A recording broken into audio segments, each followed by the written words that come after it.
Yes, Jimmy Stewart and his family play together. And they laugh together. And they love together.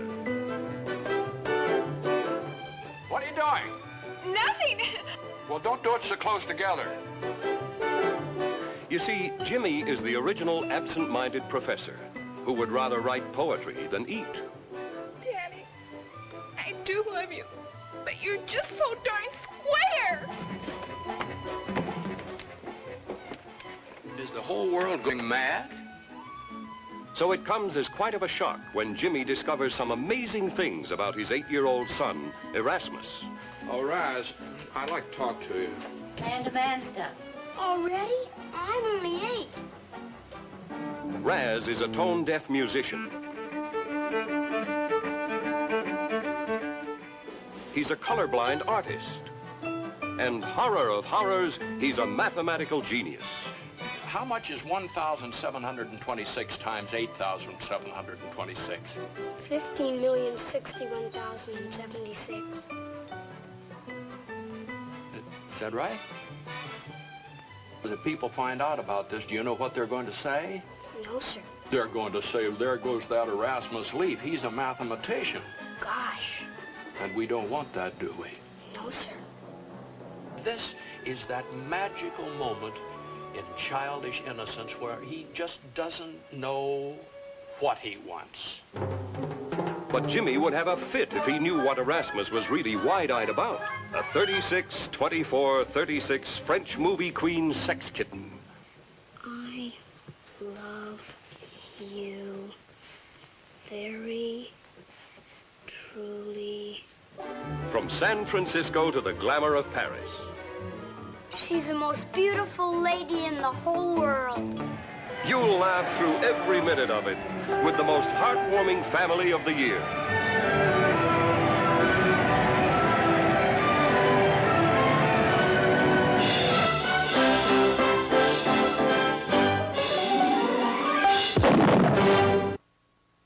Dear Brigitte, 1965. A comedy about a professor obsessed with Brigitte Bardot. This comedy, directed by Henry Koster, offers a delightful and often poignant exploration of childhood innocence, academic eccentricity, and the irresistible draw of celebrity. Starring James Stewart as Professor Robert Leaf, a staunch advocate of rationalism and a vehemently anti-Hollywood English professor.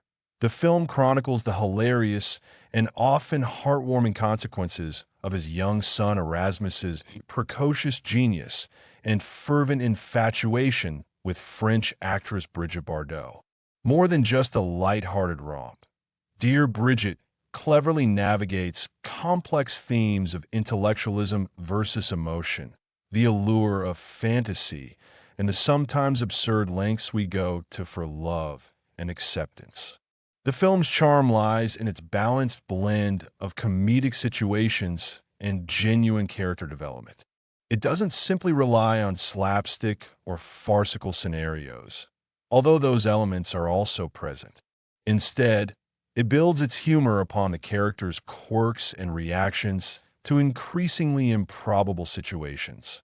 This approach makes Dear Brigitte a surprisingly enduring and engaging film, one that continues to resonate with audiences decades after its release. The Leaf Family, a study in contrasts.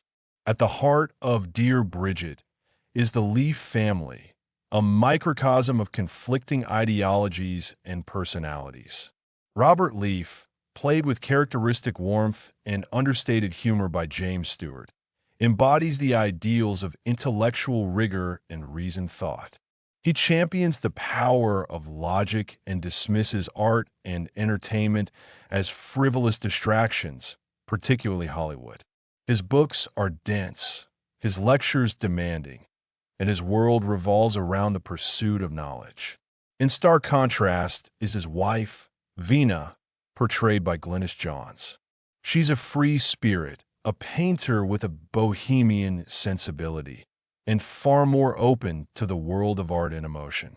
While she respects Robert's intellect, she also recognizes the importance of imagination and creativity, providing a crucial counterpoint to his rigid worldview. Their dynamic, though often played for laughs, reflects the ongoing tension between two fundamentally different approaches to life. However, the most extraordinary member of the Leaf family is their son, Erasmus, played with remarkable skill by young Bill Mumy, later known for his role as Will Robinson in Lost in Space. Erasmus is a child prodigy with an IQ off the charts. He devours books at an astounding rate, masters complex mathematical equations, and possesses a vocabulary that rivals his father's. Yet for all his intellectual prowess, Erasmus is still a child. He longs for connection, seeks validation, and like many young boys, develops a serious crush on a celebrity. The allure of Brigitte Bardot. Fantasy and escape. Erasmus's obsession with Brigitte Bardot is much more than just a childhood infatuation. She represents an escape from the pressures of his intellect and the expectations of his family. In Bardot, Erasmus sees beauty, glamour, and a life far removed from the academic world he inhabits. Her image offers him a sense of excitement and wonder that he finds lacking in his day-to-day life.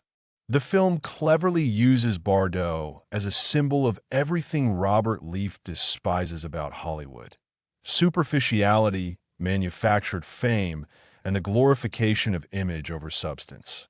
However, the film also acknowledges the power of fantasy and the comfort it can provide, especially for a child struggling to find his place in the world. Erasmus's obsession, while exaggerated for comedic effect, highlights the human need for dreams and aspirations, even if those dreams are rooted in the unreal world of celebrity. The Letter and the Lottery, a chain of unforeseen consequences. The catalyst for the film's central conflict is Erasmus's heartfelt letter to Brigitte Bardot, expressing his admiration and affection. Encouraged by his mother, who recognizes the importance of nurturing his artistic side, Erasmus pours his heart out in a letter that is both endearing and surprisingly insightful. This seemingly innocent act sets in motion a chain of unforeseen consequences. The letter, intercepted by a publicity-hungry studio executive, leads to a media frenzy and puts the Leaf family in the spotlight. Robert, horrified by the attention and determined to protect his son from the corrupting influence of Hollywood, finds himself increasingly at odds with Vina, who sees an opportunity to nurture Erasmus's creativity. Furthermore, Erasmus, using his mathematical genius, correctly predicts the winners of a local lottery, earning him national recognition and attracting the attention of even more media outlets. Suddenly, the Leaf family is thrust into a world of press conferences, television appearances, and offers from Hollywood producers. Robert, clinging to his principles, desperately tries to shield Erasmus from the spotlight, while Vina attempts to navigate the treacherous waters of fame and fortune. Comedy of errors and personal growth. The film unfolds as a comedy of errors, with Robert's attempts to control the situation often backfiring in hilarious ways. His staunch refusal to engage with the media only fuels their interest, and his efforts to steer Erasmus away from Hollywood often push him closer to it. He ends up looking foolish and out of touch, a stark contrast to the image of the erudite professor he strives to maintain. However, beneath the comedic surface lies a deeper story of personal growth. As Robert witnesses the joy and fulfillment that Erasmus derives from his newfound fame, he begins to question his rigid beliefs. He sees that art and entertainment, even in their most commercial forms, can have a positive impact on people's lives. He starts to appreciate the importance of emotion and imagination, recognizing that true intelligence encompasses more than just logical reasoning. Vina also undergoes a transformation. While she initially embraces the opportunities that come with Erasmus's fame, she ultimately realizes the importance of protecting him from the exploitative nature of the entertainment industry. She understands that his well-being is more important than any movie deal or red carpet appearance. The meeting, a moment of truth. The climax of the film revolves around the possibility of Erasmus finally meeting Brigitte Bardot. Robert, reluctantly accepting the situation, agrees to take Erasmus to France for a personal meeting with the actress. This encounter becomes a moment of truth for everyone involved. The film doesn't offer a simplistic fairy tale ending. The meeting with Bardot is not a magical cure for Erasmus's obsession, nor does it instantly transform Robert into a Hollywood enthusiast. Instead, it's a more nuanced and realistic resolution. Erasmus gets to meet his idol, but he also begins to understand that she is just a person, not the idealized figure he had imagined. He learns that real life is more complex and rewarding than the fantasies presented on the silver screen. Robert, witnessing Erasmus's reaction and appreciating the genuine kindness of Bardot, finally sheds his prejudice against Hollywood. He realizes that there is value in art and entertainment, and that even the most seemingly frivolous pursuits can bring joy and inspiration to people's lives. Enduring Appeal, a timeless story. Dear Brigitte remains a charming and relevant film decades after its release. Its enduring appeal lies in its relatable characters, its witty dialogue, and its insightful exploration of universal themes. The film's central conflict, the tension between intellect and emotion, the allure of fantasy, and the struggle to balance personal principles with the needs of loved ones, continues to resonate with audiences today. Furthermore, the film's performances are uniformly excellent. James Stewart delivers a nuanced and endearing portrayal of Robert Leaf, showcasing his ability to blend comedic timing with genuine emotional depth. Glynis Johns is equally impressive as Vina, capturing her free spirit and her unwavering love for her son. And Bill Mumy, as Erasmus, provides a remarkable performance, conveying both the intellectual brilliance and the emotional vulnerability of a child prodigy. Dear Brigitte is more than just a lighthearted comedy. It's a gentle and thoughtful exploration of the complexities of human nature, the power of imagination, and the importance of understanding and accepting those who are different from us. It's a film that reminds us that even the most rigid beliefs can be challenged, and that sometimes the greatest discoveries are made when we open our minds and hearts to the world around us.